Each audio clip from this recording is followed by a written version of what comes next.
4 দশকের রাজনৈতিক ক্যারিয়ারে ওয়ার্ড কমিশনার থেকে মেয়র, এমপি থেকে মন্ত্রী সব দায়িত্বই সামলাচ্ছেন তিনি। ঢাকার রাজনীতির মাঠে হয়ে উঠেছেন একজন প্রভাবশালী রাজনীতিবিদ।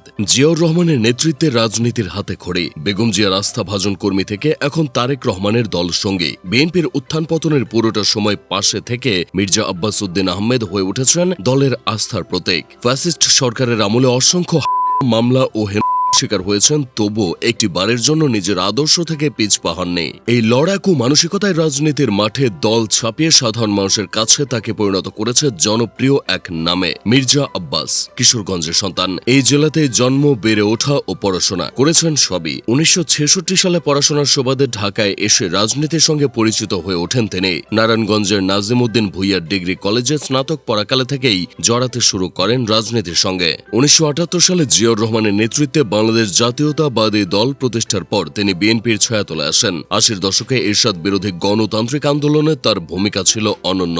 90-এর গণঅভ্যুত্থানে একজন মুখ্য সংগঠক হিসেবে নেতৃত্ব দেন এই ঝানু রাজনীতিবিদ। রাজপথে নেমে স্বৈরাচারী সরকার পতনের আন্দোলনে রাখেন অসামান্য অবদান। 1991 সালের জাতীয় নির্বাচনে ধানের শীষের কাণ্ডারি হিসেবে প্রথমবার মাঠে নেমেই তিনি সংসদ সদস্য নির্বাচিত হন। ঢাকা 6 আসন থেকে বিপুল ভোটে জয়লাভ করে পা রাখেন সংসদে। প্রথম দফাতে যুব ও ক্রীড়ামন্ত্রী হিসেবে কিছুদিন দায়িত্ব পালনের পর তাকে অবিভক্ত ঢাকার মেয়র হিসেবে নিযুক্ত করে বিএনপি সরকার। 1993 পর্যন্ত এই দায়িত্ব পালনের পর 1996 সালের ইলেকশনে তিনি আবারও সংসদ সদস্য নির্বাচিত হন এবং কিছুকালের জন্য ভূমিমন্ত্রী এবং গৃহায়ন ও গণপূর্ত মন্ত্রীর দায়িত্ব পালন করেন। একই বছরের জুনে পুনরায় অনুষ্ঠিত নির্বাচনে পরাজিত হওয়ার পর 2001 সালের 8ম জাতীয় সংসদ নির্বাচনে জয়ী হয়ে তিনি সংসদে ফিরে আসেন। পুনরায় দায়িত্ব পান গৃহায়ন ও গণপূর্ত মন্ত্রী হিসেবে।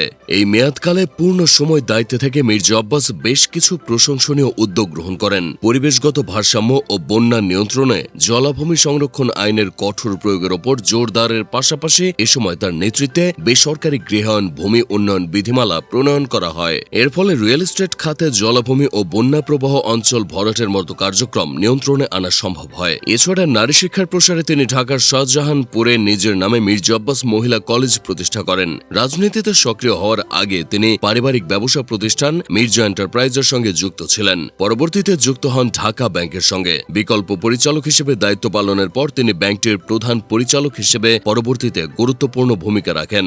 2008 সাল পরবর্তী আওয়ামী দমনপীড়নের মাঝেও তিনি দুঃসময়ে দলকে ছেড়ে যাননি। পরিণামে ভোগ করেছেন জেল, জুলুম, নিপীড়ন ও মাঝের সময় 2018-এর নির্বাচনে প্রার্থিতা করে পরাজিত হয়ে 2026 সালের নির্বাচনে জয় লাভের মাধ্যমে তিনি আবারও দলের আস্থার প্রতিদান দিয়েছেন। ঢাকা 8 আসনে নাসিরউদ্দিন পাটোয়ারির মতো তরুণ তুর্কির বিপরীতে মির্জা আব্বাসের জয় প্রমাণ করে ঢাকার রাজনীতিতে তার প্রভাব কতখানি রয়েছে। নানা কটূক্তি ও সমালোচনা থাকা সত্ত্বেও 4 দশকের রাজনৈতিক পথ চলায় মির্জা আব্বাসের ভূমিকা বিএনপি কখনোই অস্বীকার করতে পারবে না। ভিডিওটি ভালো লেগে থাকলে আমাদের ইউটিউব চ্যানেলটি সাবস্ক্রাইব করে সাথে থাকুন।